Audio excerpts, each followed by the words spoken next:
Vamos a ir a San Juan capítulo número 10.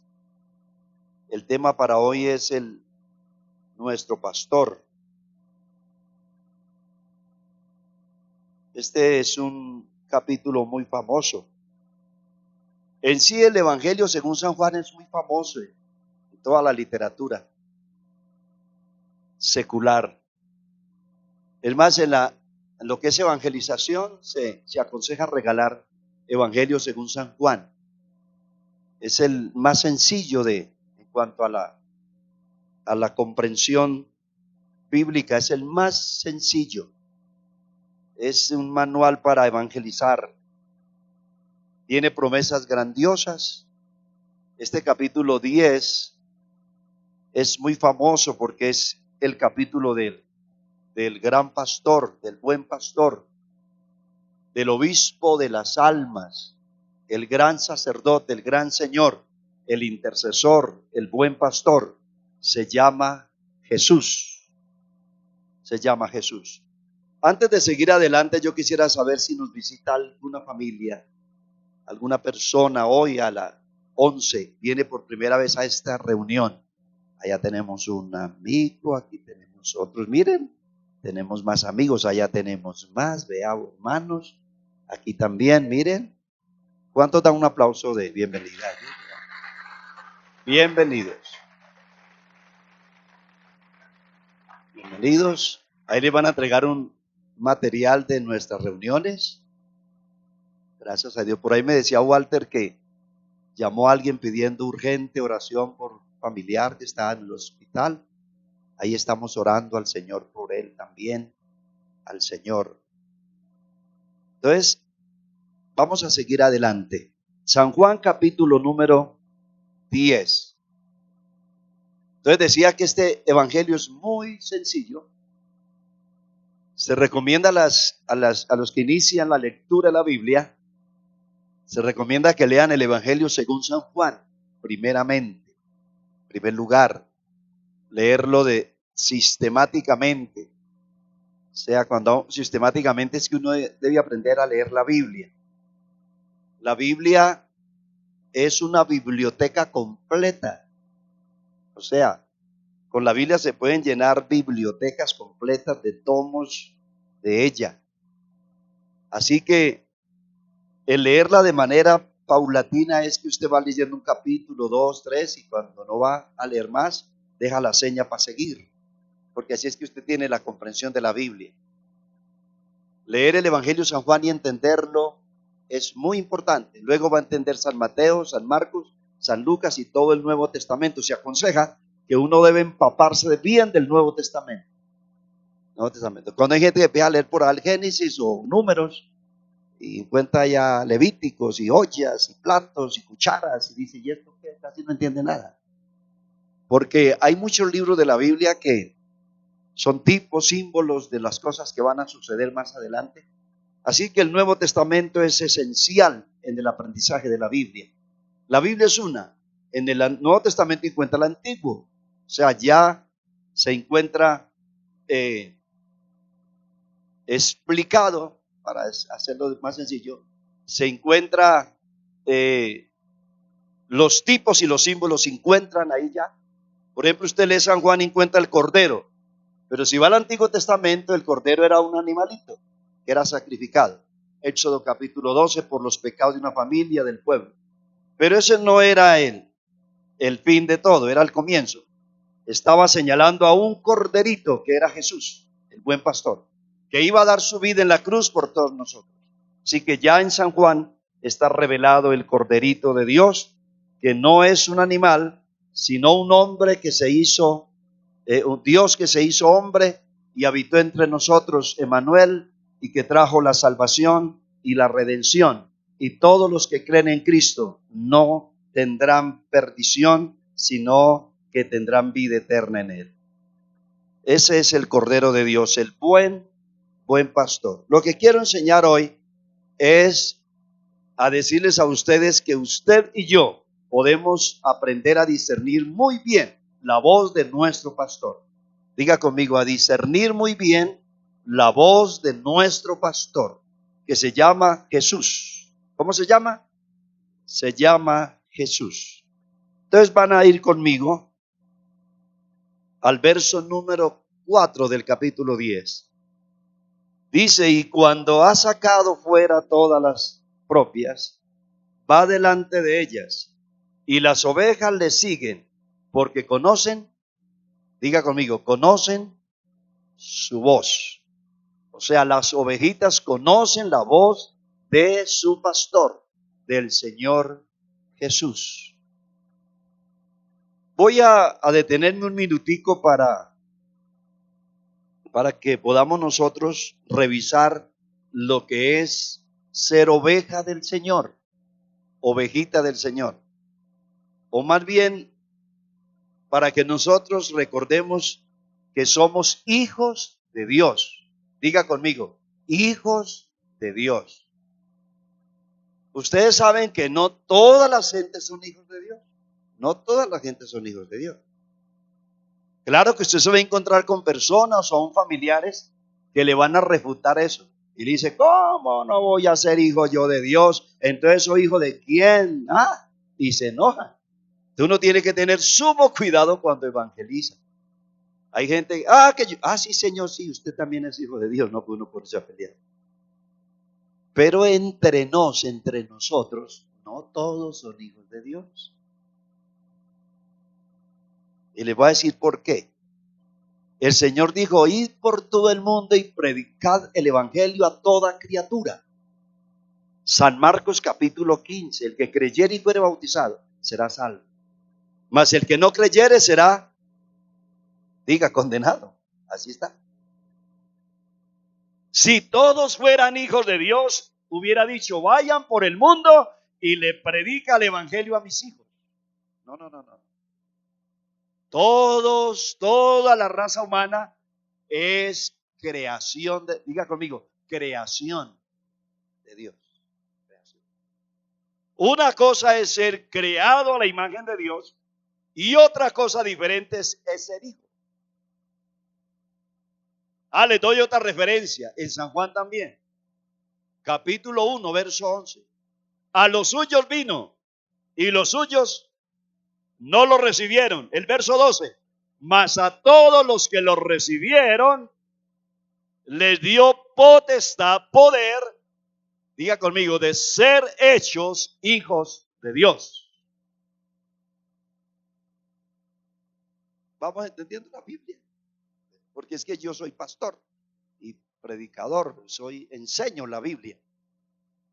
Tenemos que aprender la Biblia. La Biblia es la palabra de Dios y por ella debemos regirnos.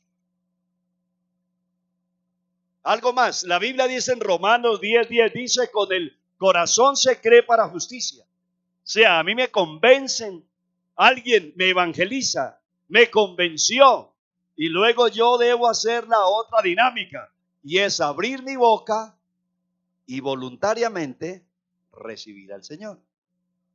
¿Cuántos ya lo han hecho todos? Todos lo hemos hecho. Baje la mano. Pero si alguno está hoy acá que todavía no ha recibido a Jesús, usted no me va a entender mucho el lenguaje que yo uso. ¿Por qué no me va a entender? Porque usted no es del redil. Entonces, para poder entender lo que yo enseño, usted tiene que tener a Jesús en el corazón. Porque uno lo puede tener colgado al cuello. O lo puede tener en un altarcito de la casa donde le prende una vela. Pero ese no es Dios, eso es religión. Es más, Dios prohíbe eso, ¿sabía? ¿Sabía que Dios prohíbe la idolatría? Éxodo capítulo 20, Dios dice, no te harás imagen de lo que está en los cielos, ni en la tierra, ni bajo la tierra. No te inclinarás a ellas, ni las honrarás, porque yo soy Jehová tu Dios, fuerte y celoso. A él no le gusta que lo comparen con una imagen ni con un muñeco. Porque Dios es poderoso. Esa es la razón. Diga, Dios es poderoso. Si alguna cosa le saca el mal genio a Dios, ya iba a decir otra cosa, no, pero no. Le saca la chispa, dicen por ahí. Es que lo comparen con un muñeco. Puede ser de plata, puede ser de oro, puede ser de piedras preciosas, de madera, de barro, lo que sea. A Dios aborrece eso. Y ojalá usted le ayude a su familia a que se liberen de eso. Cuando se libera a la gente de eso, Dios los prospera. La ruina más grande de estos países es la idolatría. Ese es el flagelo más grande de estas naciones, la idolatría. Así que en este orden de ideas, Dios no quiere que lo comparemos con ninguna imagen ni ningún muñeco. Dios quiere vivir en nuestro corazón. Diga, Dios quiere vivir en mi corazón. Ese es el lugar que Él quiere. Él quiere vivir dentro de mi corazón y ser mi buen pastor. ¿Cuántos tienen ese buen pastor? Entonces, cuando yo tengo al Señor en mi corazón, yo entiendo este lenguaje. Yo entiendo este lenguaje. Entonces, yo sé oír la voz de Él. Sé oír la voz de Él, del pastor. Yo sé oírla. Sé cuando Él me habla. Sé cuando Él me habla. Y también sé cuando me habla otro que no es mi pastor. Entonces, por eso escucho mensajes que digo, ese mensaje no es de Dios. Por eso yo conozco a los que son de Dios. Porque la Biblia dice que el Espíritu Santo que está en mí da testimonio a mi espíritu de que somos hijos de Dios. Entonces, a eso usted se encuentra con alguien que apenas conoce. Y usted dice, oiga, este es un hombre de Dios, una mujer de Dios. Porque usted en su espíritu sabe que esa persona es de Dios. Pero también sabe cuando alguien dice, este es como raro. Este tiene unas ideas raras. Este tiene unos conceptos raros bíblicos. Este tiene unas cosas extrañas. Y usted no es engañado, porque usted ha aprendido a oír la voz de su pastor. En el mundo hay muchas religiones, miles. Hay de todos los colores y de todos los gustos. Por la religión no salva a nadie. El único que se salva se llama Jesús. ¿Cómo se llama? Él dice, yo soy la puerta, el que por mí entrare será salvo. Él dice, yo soy el camino, la verdad, la vida, y nadie va al Padre sino por mí. Él es la puerta, no hay otra. La única puerta, el único medio de salvación se llama Jesús, el Señor. Entonces vamos a mirar verso 11, verso 14 y verso 16. Y luego vamos a pasar al 28 y al 29.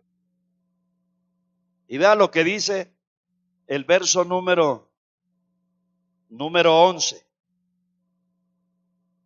Dígalo conmigo. Yo soy el buen pastor.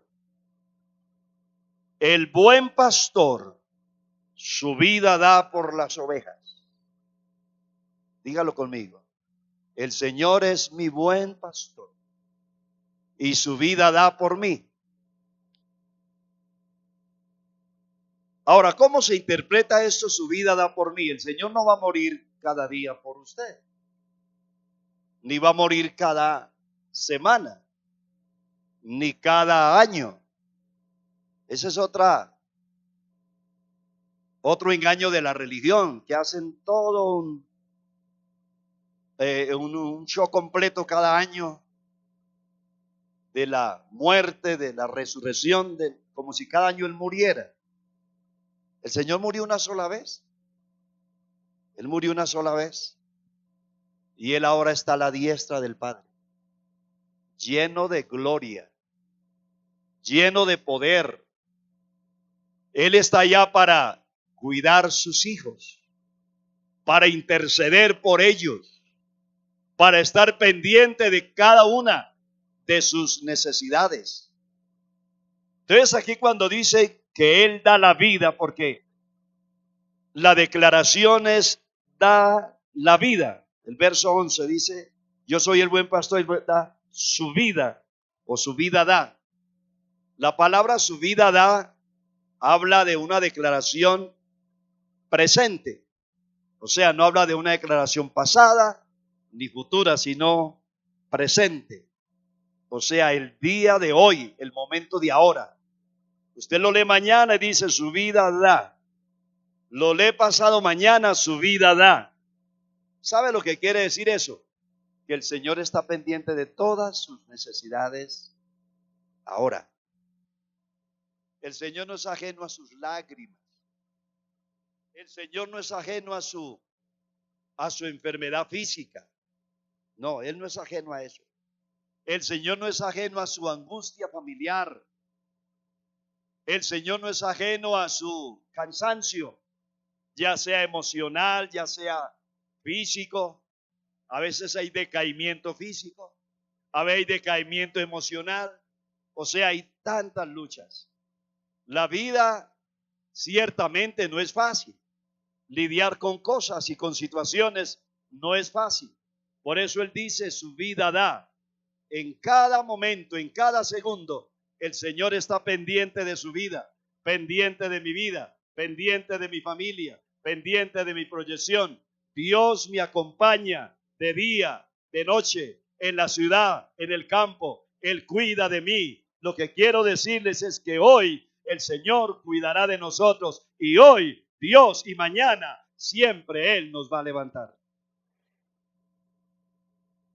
Lo segundo, el verso número 14.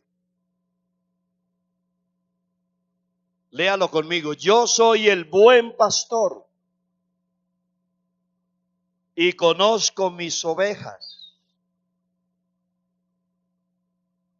Diga, y conozco mis ovejas. Y las mías me conocen. Entonces aquí hay dos enseñanzas. La primera de ellas es que Dios conoce las fortalezas suyas, pero también conoce sus debilidades. Sus debilidades.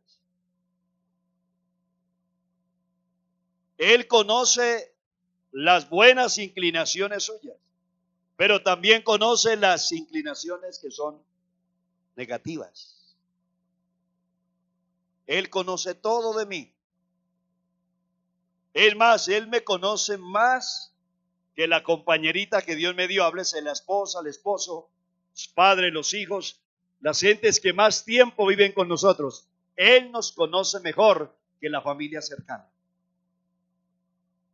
Yo conozco mis ovejas.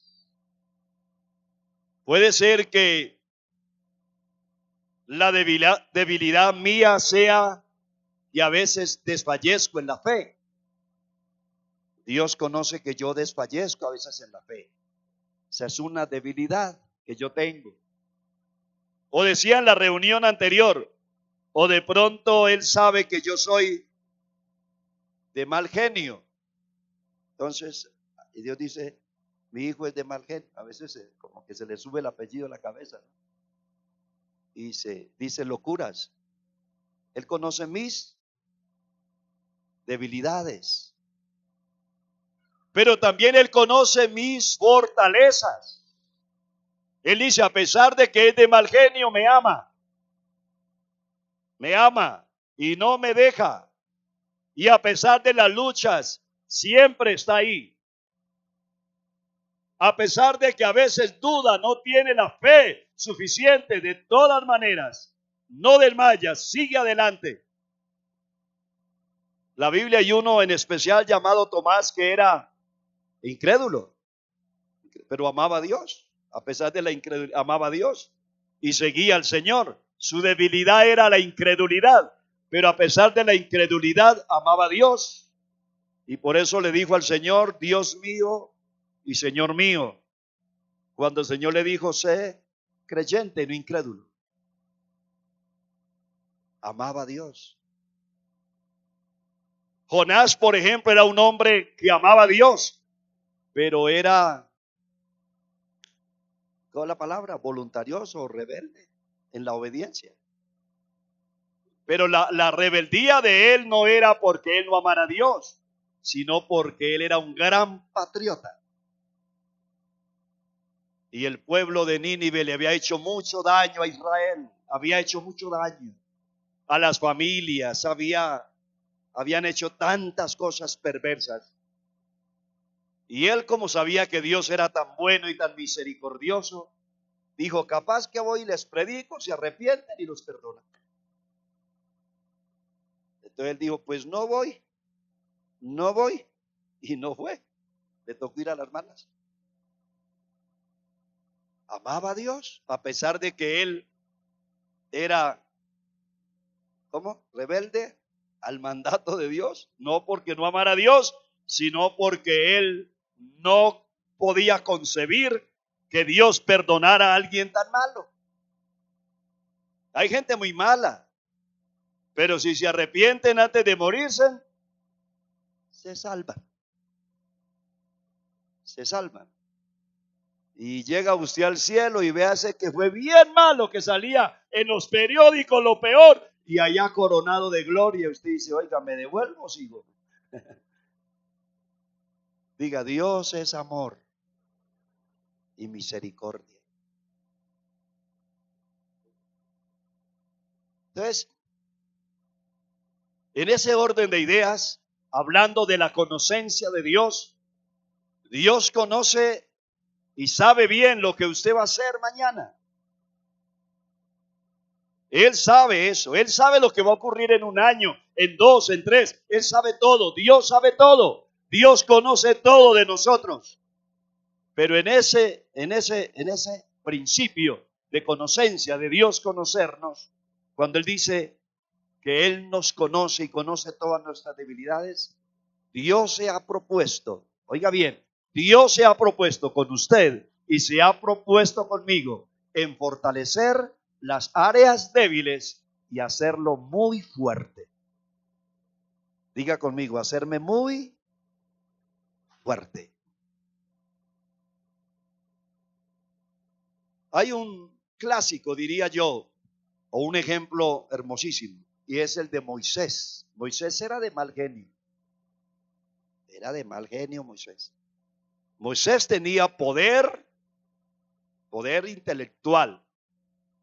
Era el hijo de la hija de Faraón, pero tenía poder económico también. Y no solo eso, tenía destreza como hijo de la hija de Faraón para pelear. Aparte era joven y vigoroso. O sea, tenía todas las ventajas para ser un vencedor y para ser un gran líder y para tener control de cosas. Por eso él mató al egipcio.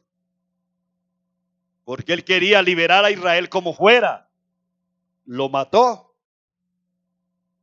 El hombre era violento, pero luego la Biblia dice que después de un proceso llegó a ser el hombre más, diga conmigo, más manso de la tierra. Entonces, lo que estoy hablando de las debilidades suyas no es que usted se va a quedar así, sino que donde usted es débil, Dios lo va a hacer fuerte. Diga conmigo, Dios me va a hacer fuerte. Fuerte. Hay personas que tienen tendencia a la vida inmoral, y eso los agobia. Esta es una palabra profética para la iglesia. Tienen tendencia a la vida de pornografía, tienen tendencia a la vida de infidelidad y tienen muchas luchas con eso y a veces se angustian y piensan que ustedes van a sucumbir. Esta es una palabra profética para ustedes. Dios los va a hacer tan fuertes que serán ejemplo y serán una bendición. Diga amén. Gloria a Dios. Ahora, ¿por qué le estoy diciendo esto? Porque Dios los tiene a ustedes en sus manos. Diga conmigo, Dios me tiene en sus manos. Yo les estoy enseñando a que amen mucho a Jesús. Yo no puedo hacer nada, yo solo soy un predicador. Pero el que me envió a predicar me ha dicho que Él que empezó la obra la va a terminar. A veces usted llora en silencio, a solas, se siente impotente y cree que usted es un fracaso. Pero le quiero decir hoy, usted no es un fracaso, Ni usted va a fracasar, ni usted va a sucumbir, ni usted va a perder la batalla. La batalla ya la ganó uno, se llama Jesucristo. Tranquilo, tranquilo, tranquilo.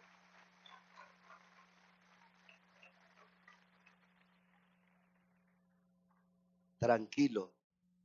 Dios lo va a ayudar. Lo va a sacar adelante. El verso número 16. ¿Cómo dice el verso 16? Tengo otras ovejas que no son de este redil. Aquellas también debo traer. Digan conmigo, y oirán mi voz. La voz la van a oír a través de nosotros. No van a venir ángeles a hablarles. No. Va a ser a través de la iglesia existente. De la iglesia de hoy. A través de ella van a oír su voz. Ellos están esperando por usted. Familias. Tal vez familias cercanas o familias lejanas. Ellos van a oír del Señor a través de medios. Ya sea la radio, la televisión, libros, literatura. A través de misioneros que irán, Dios los va a investir de un poder sobrenatural e irán, llevarán la palabra, pasarán fronteras, llevarán el evangelio. Muchos de nosotros iremos a lugares desconocidos, porque habrán gentes esperando la palabra. Habrán gentes que se añadirán a este rebaño, porque el rebaño es de millones y millones y millones, y adorarán a Dios para siempre. Ciertamente la fe no es de todos, pero los que son de Dios oirán su voz y oirán el mensaje de salvación.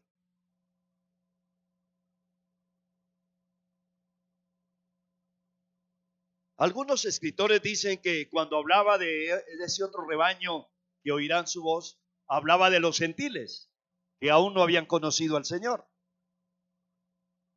Y claro, el apóstol Pedro hace la apertura con los hebreos, 2:38 en los Hechos de los Apóstoles.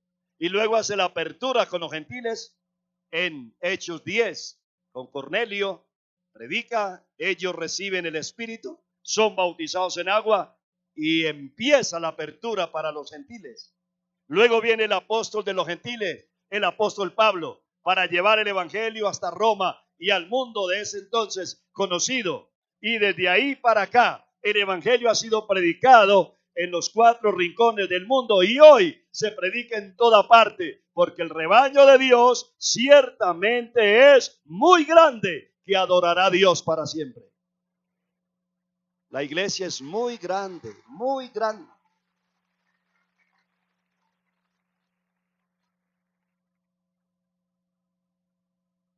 Pero ya para concluir finalmente, estos son promesas y son bíblicas, son del corazón de Dios para usted y para mí. Verso 28 y verso 29 de este mismo capítulo. El tema hoy es nuestro pastor. Diga, nuestro pastor. ¿Cómo se llama? Dígalo fuerte. Jesús es mi pastor. Él es mi pastor. Él es el pastor mío. Él me pastorea. Yo no tengo que pedir una cita con Él para mañana. Él me atiende ahí mismo. Ese es mi buen pastor. Vean lo que dice el 28. Dice, y yo les doy vida eterna. Vida eterna. Aquí hay 2 cosas para aprender. La primera, en el mundo que vivimos, un mundo hostil y muy difícil. Sí, muy difícil para vivir. En este mundo donde vivimos nosotros, tenemos la protección del reino de Dios. Tenemos ángeles que cuidan de nosotros, suben y bajan. Nosotros tenemos una cobertura del reino de los cielos. Por eso, en medio de un mundo inseguro y con tantos males, la iglesia de Dios es guardada y protegida por Dios. Pero aparte de eso, hay una promesa, y es que tenemos vida eterna. O sea, vida para siempre. Pero aparte de la vida eterna, escuche esto, dos cosas. Dice, y no perecerán jamás, ni nadie las arrebatará de mi mano. Dos cosas. Diga conmigo, no pereceré jamás. Y diga esto, y nadie me arrebatará de las manos de mi Dios. Cuando dice, no perecerás jamás, eso es para que usted lo marque. Jamás. Diga, jamás, jamás, jamás. Usted no fue llamado para quedarse a mitad de camino. Usted no fue llamado para ser un fracasado. Usted no fue llamado para seguir contemplando su baja autoestima y seguir mirando al piso y no puedo, no soy capaz. No, no, no, no, no. Usted fue llamado para la bendición. Dígalo, dígalo. Yo fui llamado para la bendición. Si tiene la esposa, dígale, fui llamado, fuimos llamados para la bendición. Diga, diga, no tenga miedo. Dígale al hermano compañerito, fui llamado para bendición. ¿Cuándo dicen amén?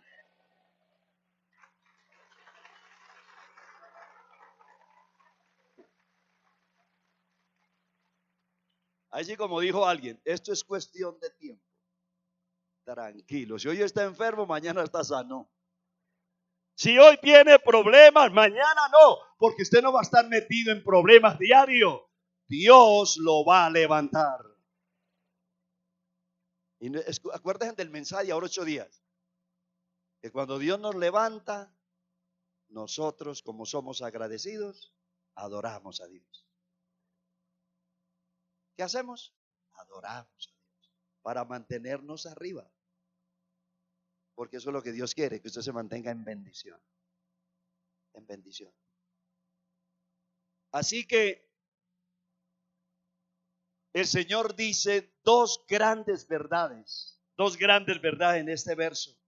Cuando Él dice, y no perecerán jamás, jamás, jamás, jamás. Usted fue llamado para heredar vida eterna. Y cuando dice, nadie las arrebatará de mi mano, imagínese usted en las manos del buen pastor que dio su vida en la cruz del Calvario, que derramó hasta la última gota de su sangre por nuestros pecados. No habrá diablo ni fuerza del mal que lo pueda quitar de sus manos. Nosotros estamos más que seguros en las manos de Jesús. Tranquilo. Yo sé que vendrán voces, yo sé que habrán circunstancias, yo sé que habrán luchas y usted como que a veces tambalea, pero tranquilo que puede tambalear, pero no se va a caer porque el que lo sostiene es el Señor. Diga, el que me sostiene es el Señor. Él es el que me sostiene. Puedo tambalear. Es más, usted puede caer, pero no se quedará caído. Jehová lo levantará. Otra vez. Hay algunos de la Biblia muy grandes que cayeron. Y yo enseñaba eso a las 9 y a las 7. David, por ejemplo, es de los grandes de la Biblia. Mis respetos a David. Uno puede predicar todo un año sobre la vida de David, de las grandezas, de los logros, de las hazañas, de la valentía de ese señor, de la adoración de ese señor. Pero un día se enamoró de la que no tenía que enamorar. Más bien no se enamoró. Le gustó una señora que era casada y la mandó a traer, como era el rey. Se quedó con ella y mandó matar al esposo. Dos pecados grandes. Y dice que había un tercer pecado. Y era que la muchacha era nieta de un consejero del, imagínense, alguien que estaba en el palacio y era consejero de David. Era el abuelito de esta muchacha, esposa de Urías. Entonces fueron tres pecados: deslealtad, homicidio y adulterio. Tres. Y cuando usted lee el Salmo número 51, vea lo que dice el verso 12. Si quiere, léalo ahí para que usted vea esto. No es para que lo copie, pero sí para que sepa quién es Dios. ¿Salmos qué? Léalo y verá.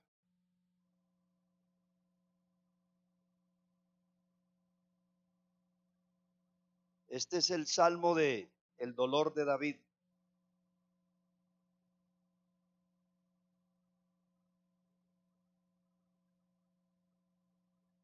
Vea lo que dice el verso número 11. No me eches de delante de ti y no quites de mí tu santo espíritu. Vuélveme el gozo de tu salvación y espíritu noble me sustente.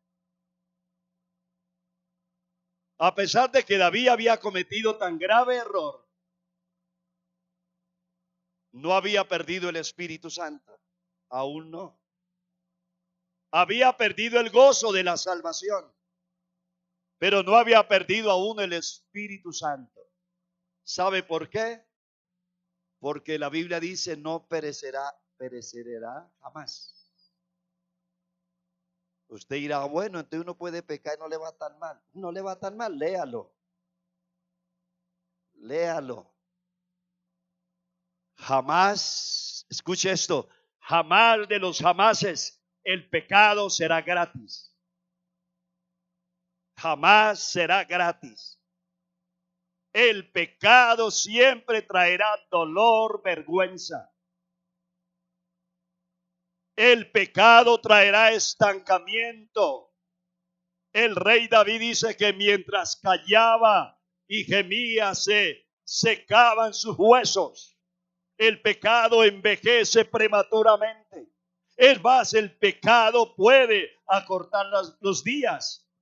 Pero eso no quiere decir que la persona se condene. Una persona en medio del lecho de enfermedad o en medio de una cárcel sufriendo el castigo de su pecado se puede consagrar a Dios, morir y tener vida eterna.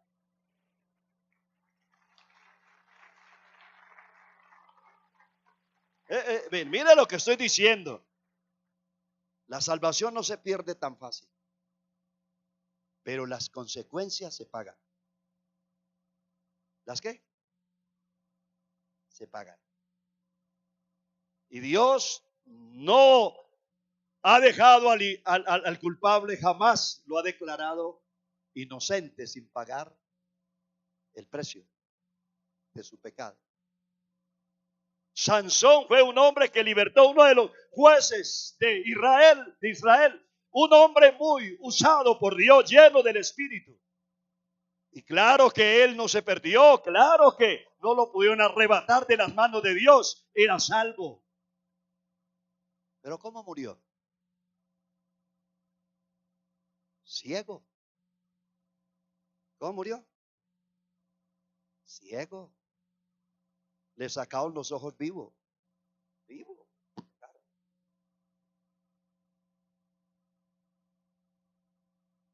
Claro que no se perdió.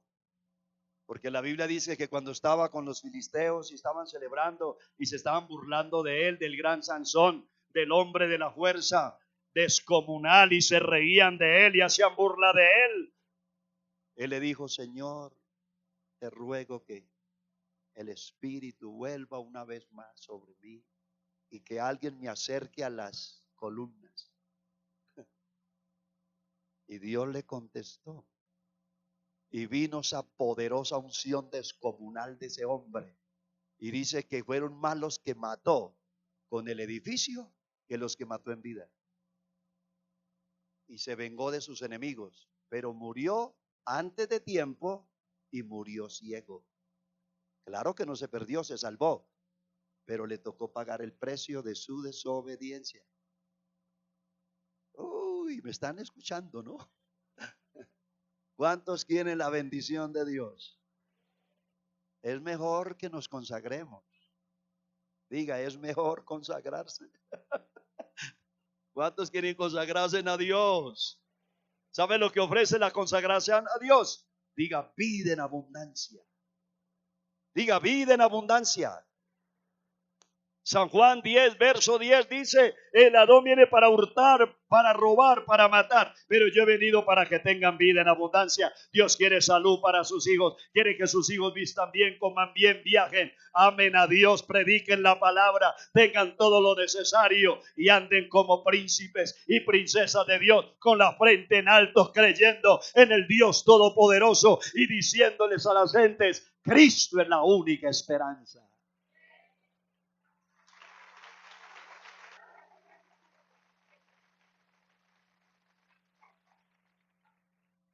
¿Cuántos adoran a Jesús?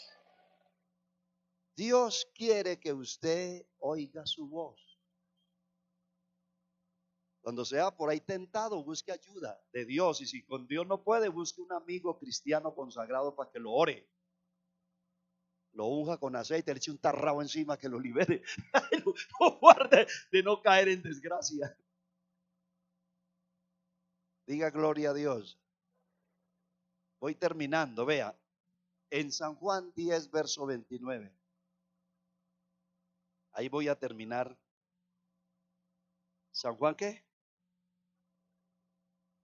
10, 29.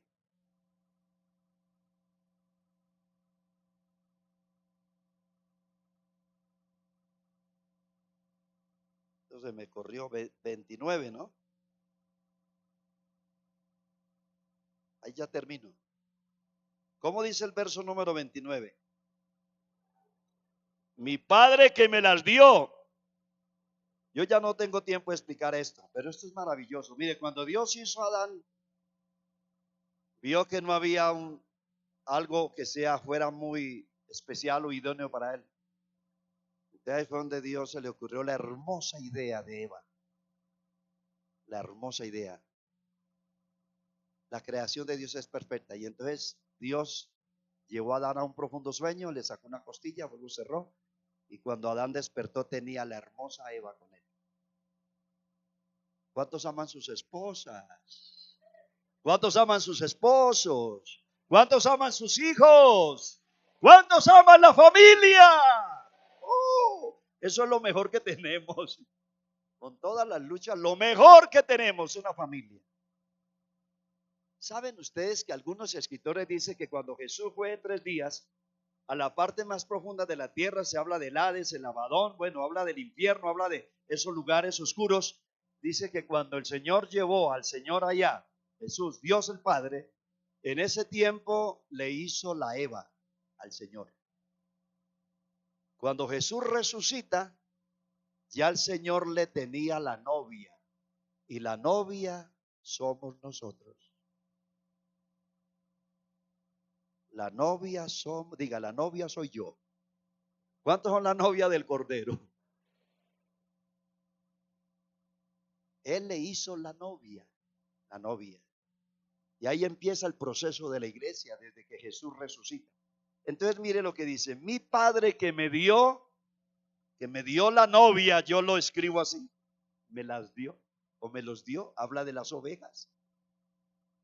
El Padre que me dio la novia, el Padre que me dio la novia es mayor que todos y nadie las puede arrebatar de la mano de mi Padre. Usted que es la novia que le dio el Padre a Jesús, nada, ningún poder del infierno ni del diablo podrá arrebatarle de las manos del Padre Celestial la novia que es usted, la novia del Cordero de Dios, el gran pastor.